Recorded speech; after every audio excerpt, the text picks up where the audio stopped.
रत्नागिरीतील गुहागर तालुक्यात ठाकरेंच्या शिवसेनेचे आमदार भास्कर जाधव यांनी अयोध्येतील राम मंदिरातील कथित चोरी प्रकरणावरून रामरक्षा आंदोलन केले. त्यावेळी बोलताना त्यांनी भाजपवर जोरदार हल्लाबोल चढवला. आपण पाहूयात नेमकं ते काय म्हणाले.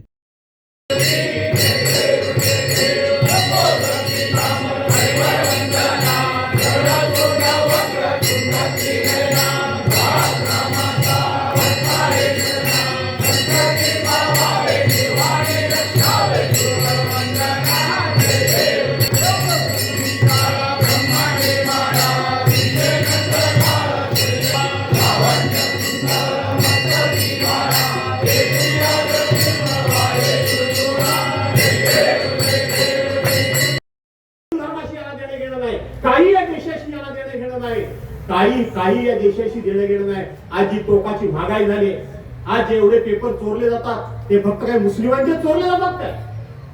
सकाळ संध्याकाळ हिंदू मुस्लिम करायचं एवढी महाग आहे. आज साखर किती रुपये झाली बाबाशे? किती? 80. अच्छा, म्हणजे महागाई कमी झाली. दुसऱ्या सरकारमध्ये झाली असती गणपती शिंदेच्या तोंडावर तर मला वाटतं ह्या बाबांनी काय अंगावर कपडा शिल्लक घालून असता, रस्त्यावर तसंच नाचले असते. बघा, हिंदूंचा सण आला म्हणून साखर महाग झाली, अमुक झालं तमुक झालं. कोणाचं सरकार आहे आता? कोणाचं आहे? कोणाचं? भाजपचं आहे ना. मग गणपती हा भाजपचा नाही काय? ऐका ना, ते हिंदू आहेत ना, मग हिंदूंच्या सणाला ही भाव कशी झाली साखर? जाणीवपूर्वक झाली. अरे हे तुमचे कधीच नाही, हे कधीच नाही. 6 डिसेंबर 1992 ला बाबरी मशिदीचं पतन झालं.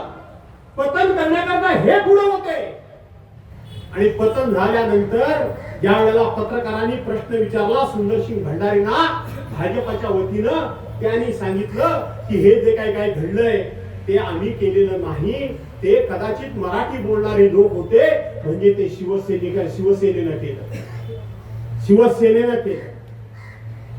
खरं तर शिवसेना काँग्रेसच्या राजवटीमध्ये मुस्लिम समाज त्यावेळेला आंदोलन करत होता, मुस्लिम समाज त्यावेळेला मोर्चे काढत होता की हिंदू आता आमचा इस्लाम खतरे में आहे. काढत होता ना मोर्चा. गेल्या 12 वर्षात नरेंद्र मोदींच्या सत्तेमध्ये मुस्लिम समाजानं कधीतरी मोर्चा काढलाय काय मुळे हो की इस्लाम खतरे में आहे म्हणून? काढलाय का हो? नाही ना काढला नाही. मग कोण काढतोय मोर्चा? अरे सध्या मोर्चे काढतोय कोण? जन आक्रोश मोर्चा. हिंदू खतरे में है म्हणून मोर्चे कोण काढताय? बरोबर आहे ना, भाजपच काढताय ना.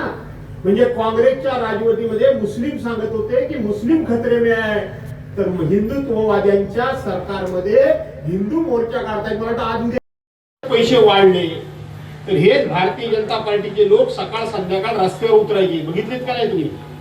सकाळ संध्याकाळ उतरायचे.